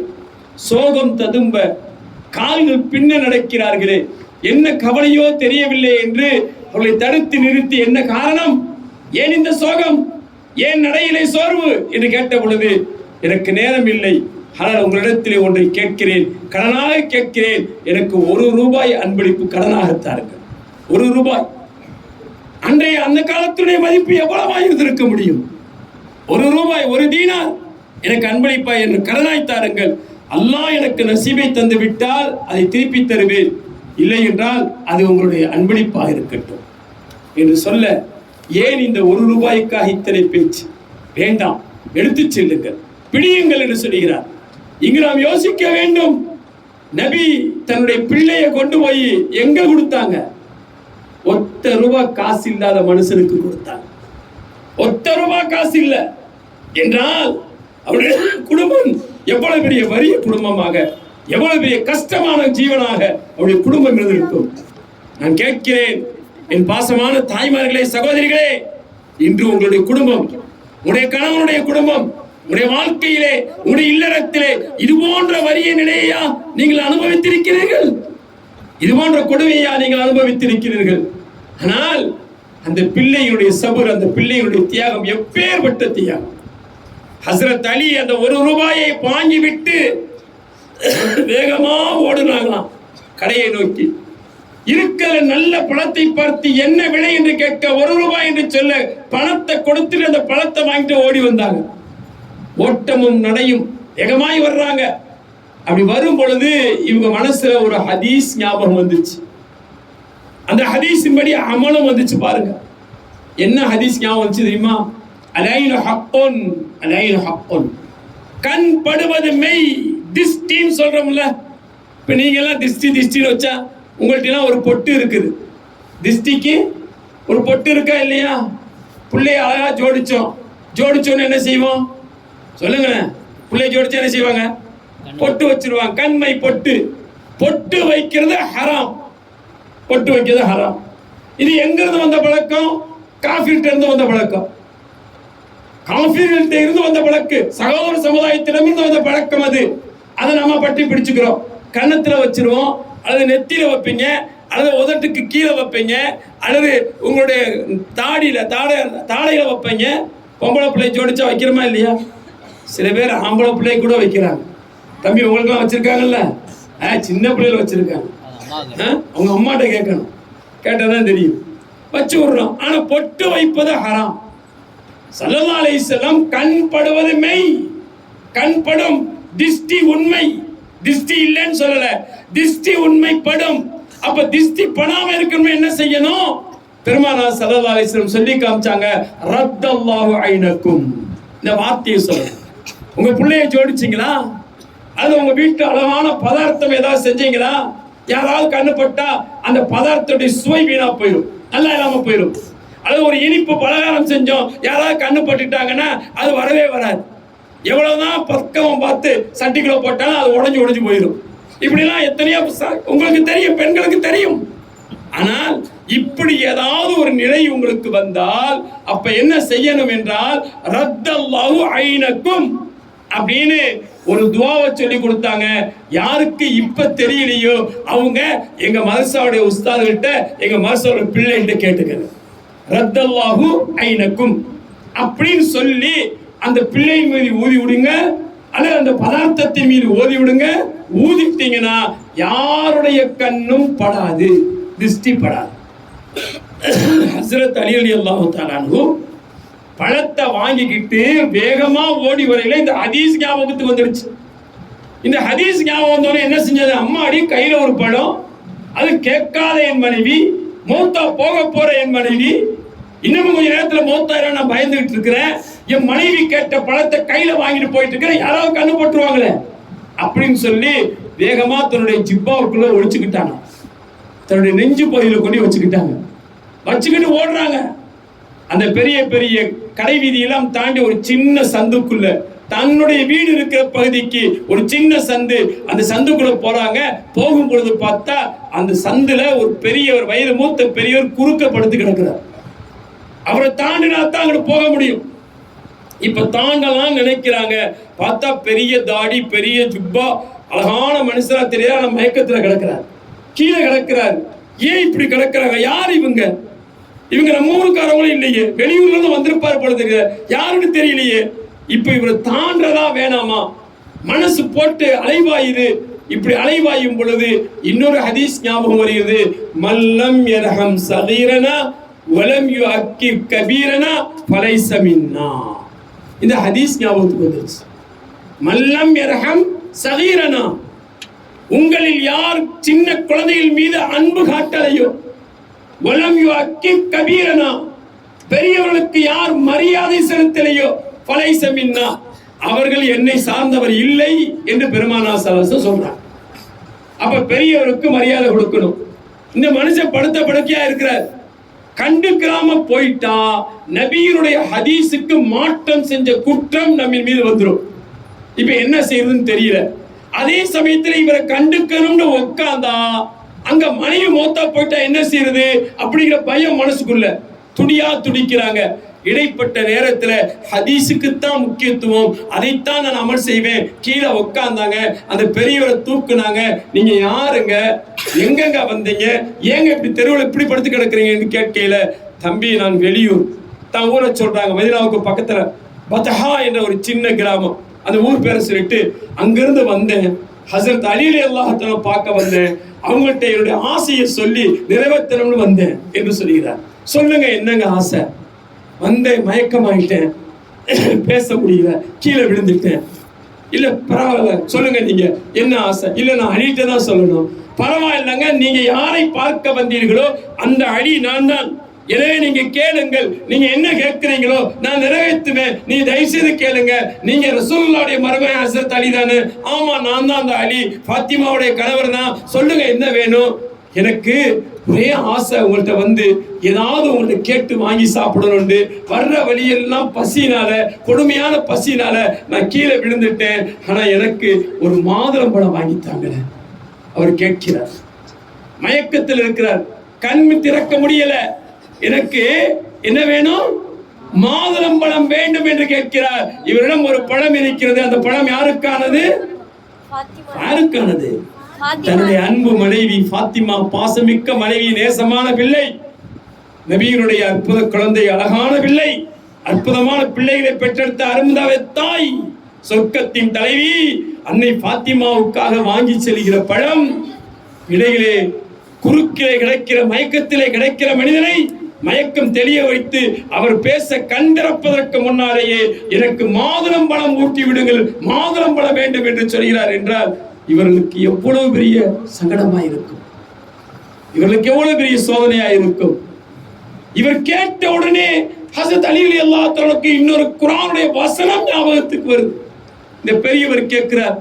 கேட்கும் பொழுது குர்ஆனுடைய வசனம், லன் தனாலுல் பிர்ர ஹத்தா துன்ஃபிகு மிம்மா துஹிப்பூன், 4வது ஜுஸுடைய முதல் ஆயத்.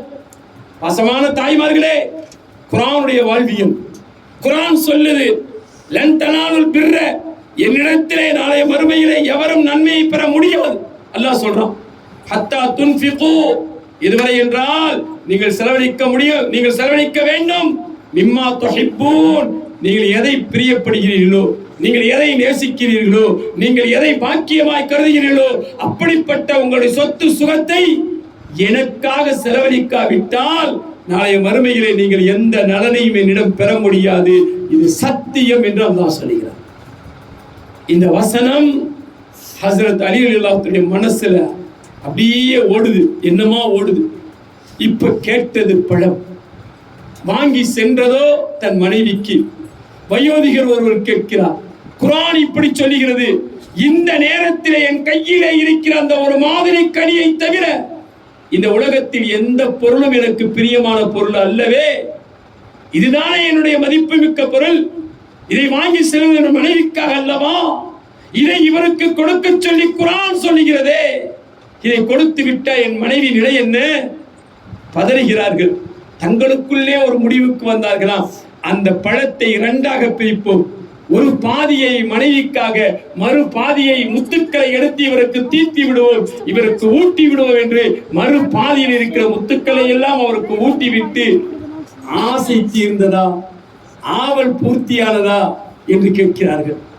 அப்பொழுதும் அந்த பெரியவர் சொன்னாராம், இல்லை அலியே, நான் கேட்டு வந்தது ஒரு மாதுளை, நான் உண்டிருப்பது பாதிதானே என்று சொல்ல வேறு வழி தெரியாமல் மறுபாதியும் அவருக்கு உங்க கொடுத்து விட்டு, அவரை உண்ண வைத்து விட்டு, அவருக்கு தீர்த்தி விட்டு விட்டு அவர்கள் வீட்டை நோக்கி சென்றார்கள். ஆனால் கண்ட காட்சி என்ன தெரியுமா? இவர்கள் வீட்டுக்கு முன்னால் போய் நிற்பதற்கு முன்னதாகவே அஸ்ஸலாமு அலைக்கும் யா அஹ்லி, அற்புதமான அழைப்பு அன்னை ஃபாத்திமாவுடைய வாயிலிருந்து, என் அன்பான கணவரை வாருங்கள் வாருங்கள். ஒன்னும் விளங்கல ஹஸரத் ஃபாத்திமாவிற்கு. இது என்ன? வெளியே செல்லும் பொழுது பேசக்கூட திராணியற்று படுத்து கிடந்த பெண் என்னுடைய மனைவி. ஆனால் இப்பொழுதோ அழகு பதுமையாய், பேரழகு மிக்க பிள்ளையாய் அவர் எப்படி மாறி போனார்? என்ன இது? உள்ளே சென்று கேட்கிறார், ஃபாத்திமா நடந்தது என்ன?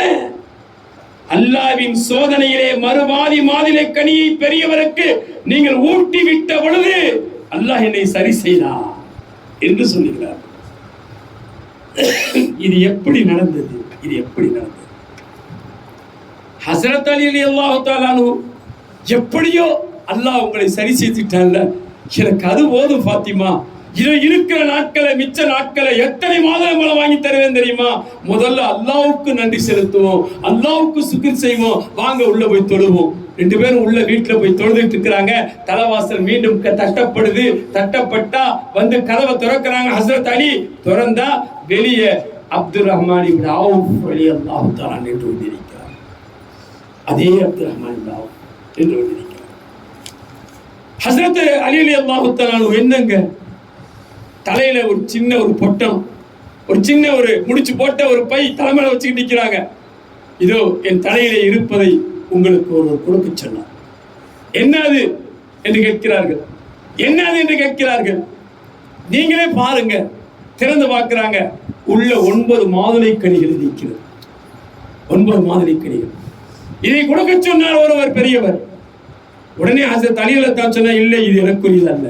இல்லை, உங்களுக்கு தான் சொன்னார், உங்களுக்கு தான் கொடுத்தார், உங்களுக்கு தான் கொடுக்க சொன்னார். இல்லை அப்துல் ரஹ்மான், அது எனக்குரியது அல்ல.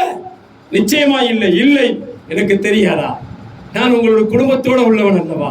நான் உங்களோட நெருக்கமானவன் அல்லவா? அந்த பெரியவர்களிடம் கொடுக்க சொன்ன. இல்லை அப்துல் ரஹ்மான், எனக்குரியது அல்ல.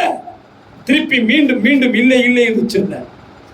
நான் உங்களுக்குரியது என்று சொல்கிறேன், நீங்கள் இல்லை என்று சொல்கிறீர்கள். இல்லை என்று சொல்வதற்கு என்ன ஆதாரம் என்று கேட்கும் பொழுது ஹஸரத் அலி ரலியல்லாஹு சொன்னார்களாம், மன் ஜாஅ பில் ஹஸனதி ஃபலஹு அஸ்ரு அம்சாலிஹா.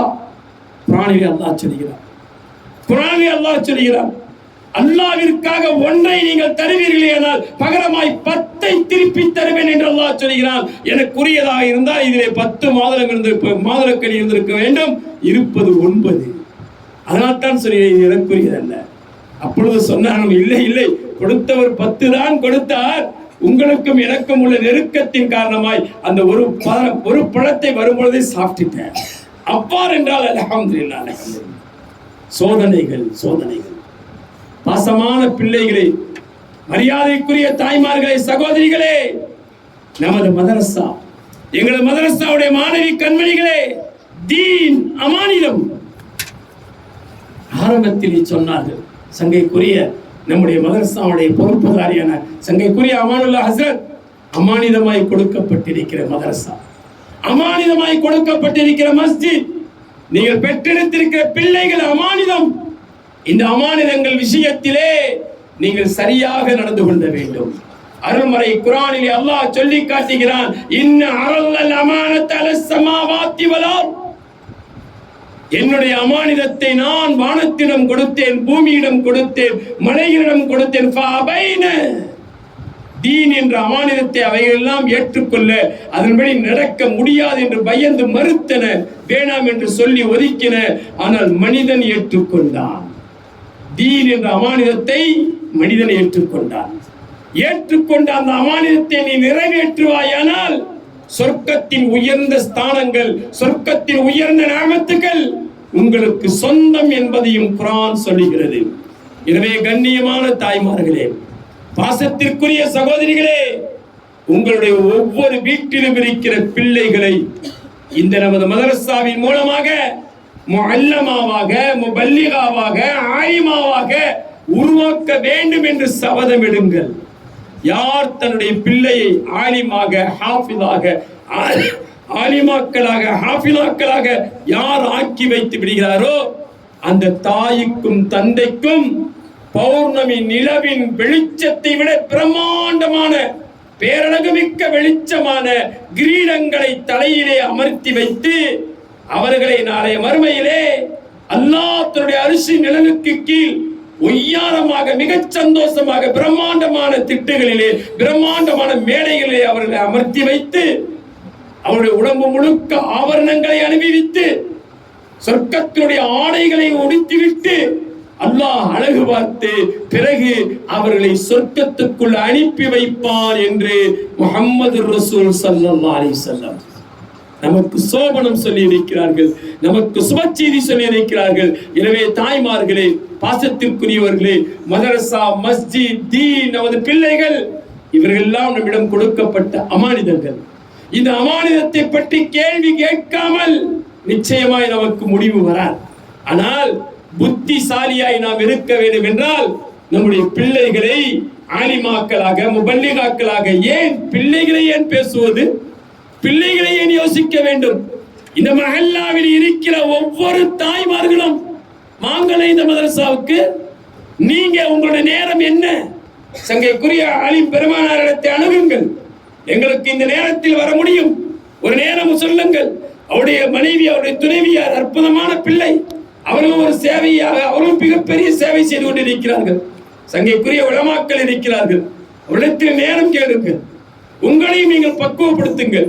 எந்த நேரம் முடியுமோ நீங்களும் ஒரு நாளைக்கு 2 மணி நேரம், 3 மணி நேரம் சாதாரணமாய் கொடுக்க முடியும். ஒவ்வொரு நாளும் 3 மணி நேரங்களையும், 5 மணி நேரங்களையும், எத்தனை மணித்துளிகளை ஹராமானதை செலவழித்துக் கொண்டிருக்கிறோம். அல்லாஹ்வுக்காக, ரசூலுக்காக நேரம் கேட்டு நீங்களும் ஆகுங்களே முபல்லிகாக்களாக, நீங்களும் உருவாகுங்களே முஅல்லமாக்களாக. உங்களுடைய பிள்ளைகளை ஆலிமாக்களாக, ஆண் குழந்தைகளை ஆலிம்களாக, ஹாஃபில்களாக. யார் ஒருவர் தன் பிள்ளையை ஹாஃபிலாக ஆக்கி விடுவாரோ, ஒரு ஹாஃபில் தன்னுடைய குடும்பத்தில் 40 பேத்துக்கு சிபாரிசு செஞ்சு சொர்க்கத்துக்கு அழைத்து செல்ல முடியும், அந்த பாக்கியம் பெறுகிறார் என்று பெருமானார் ஸல்லல்லாஹு அலைஹி வஸல்லம் சொல்கிறார். எனவே கண்ணியமான தாய்மார்களே, சகோதரிகளே, இங்கு இந்த நிகழ்வுக்காக வந்திருக்கிற நேசத்திற்குரிய நமது மஹல்லாவை சார்ந்த தாய்மார்களே, உறுதி கொள்ளுங்கள். என்னால் முடிந்த அளவிற்கு தீனுடைய பற்றுள்ள பிள்ளையாக நான் மாறுவேன். தீனுடைய சட்ட திட்டங்களை பற்றி பிடித்து ஒரு பேணல் மிக்க ஒரு பெண்மணியாக, ஒரு பேணல் மிக்க தாயாக, ஒரு கண்ணியமான மனைவியாக, ஒரு உயர்ந்த நல்ல குணமுள்ள பிள்ளையாக நான் ஆகுவேன் என்று நீங்கள் முயற்சி செய்யுங்கள். அல்லாஹ் உங்களை பொருந்திக் கொள்வானாக. உங்களுடைய எதிர்காலங்களை சிறந்த எதிர்காலமாக்கி தருவானாக. உங்களுடைய உள்ளத்தில் இருக்கிற அபிலாஷைகளை எல்லாம் நிறைவேற்றி தருவானாக. நீடிச்ச ஆயுளோடு, நிறைந்த பாக்கியங்களோடு, சரீர சுகங்களோடு அல்லாஹ் நம்மை வாழ வைப்பானாக. இந்த மஜ்லிஸில் இருக்கிற ஒவ்வொருவருடைய உள்ளத்திலும் என்ன ஏக்கம், என்ன எதிர்பார்ப்பு, என்ன நோக்கம் இருக்கிறதோ ரப்பே ரஹ்மானே நிரப்பமாக்கி தருவாயாக. எங்களுடைய இந்த பிள்ளைகளை நீ அங்கீகரிப்பாயாக. எங்களுடைய இந்த மதரசாவை நீ அங்கீகரித்துக் கொள்வாயாக. எங்களுடைய மதரசாவில் கல்வி பயின்று கொள்கிற மாணவிகளை அங்கீகரிப்பாயாக. எங்களுடைய மஹல்லாவை அங்கீகரிப்பாயாக. ரப்பே ரஹ்மானே, வருகின்ற வெள்ளிக்கிழமை திறப்பு விழா காண இருக்கிற எங்கள் மஹல்லாவுடைய மஸ்ஜிதை நீ அங்கீகரிப்பாயாக. கியாமத்து வரும் வரையிலும் அல்லாஹ்வே, உலகின் அழிவு கடைசி நாள் வரையிலும் எங்களது மதரசா, எங்களுடைய மஸ்ஜித், எங்களது மஹல்லா உன்னுடைய பார்வையிலே ஒளிவிட்டு பிரகாசிக்கிற இடங்களாக ஆக்கி தருவாயாக. ரப்பே ரஹ்மானே, இதற்காக யாரெல்லாம் உழைக்கிறார்களோ, இதற்காக யாரெல்லாம் உதவியாக இருக்கிறார்களோ, இதற்காக யாரெல்லாம் பாடுபடுகிறார்களோ எல்லோருக்கும் சிறந்த பகரத்தை நீ தருவாயாக. ரப்பே ரஹ்மானே, எங்களுடைய குடும்பங்களிலே வயதுக்கு வந்திருக்கிற ஆண் பெண் குமர்களுக்கு சரிநிகரான ஜோடிகளை அமைத்து தருவாயாக. திருமணத்திற்கு பிறகு குழந்தை பாக்கியம் இல்லையே என்று கதறுகின்ற குடும்பங்களுக்கு குதூகலத்தை ஏற்படுத்துவாயாக. மிக சீக்கிரத்தில் குழந்தை செல்வங்களை தருவாயாக. கொடுமையான கடுமையான நோயை விட்டும் அல்லாஹ்வே எங்களை பாதுகாப்பாயாக. பாடுபட்டு கஷ்டப்பட்டு சம்பாதிக்கிற எங்களது பணம் காசுகளை மருந்து மாத்திரைகளுக்கும், நோய்களுக்கும், நொம்பலங்களுக்கும், ஆஸ்பத்திரிகளுக்கும் செலவழிக்காமல் அதை பாதுகாத்து தருவாயாக. ஹலாலான வருமானங்கள், ஹலாலான நாளை எதிர்காலத்துடைய செலவினங்கள் அனைத்தையுமே நீ உன் பொறுப்பிலே ஏற்றுக்கொள்வாயாக. ரப்பே ரஹ்மானே, எங்களுடைய பிள்ளைகள் தாயிகளாக, தீனுடைய ஹாதிம்களாக உருவாக்கி தருவாயாக. அதை கொண்டு அண்ணல பெருமான் ஸல்லல்லாஹு அலைஹி வஸல்லம் ஷஃபாஅத்திற்கு எங்களை நசீபை தருவாயாக. பாக்கியங்களில் பெரும் பாக்கியம் நாளைய மஹ்ஷரிலே உன்னுடைய ரிலாவோடு, உன்னுடைய லிகாவோடு, திரு சந்திப்போடு உயர்ந்த ஜன்னத்தின் ஃபிர்தௌஸிலே போய் சேருகிற எல்லா நல்ல நசீபுகளையும் எங்களுக்கு நீ தந்தல் புரிவாயாக என்ற துஆவோடு வாய்ப்புக்கு நன்றி கூறி வார்த்தைகளை நிறைவுபடுத்திக் கொள்கிறேன். வாஹிரு தஅவானா அல்ஹம்துலில்லாஹி ரப்பில் ஆலமீன். அஸ்ஸலாமு அலைக்கும் வ ரஹ்மத்துல்லாஹி வ பரகாத்துஹு. வலைக்கும் ஸலாம்.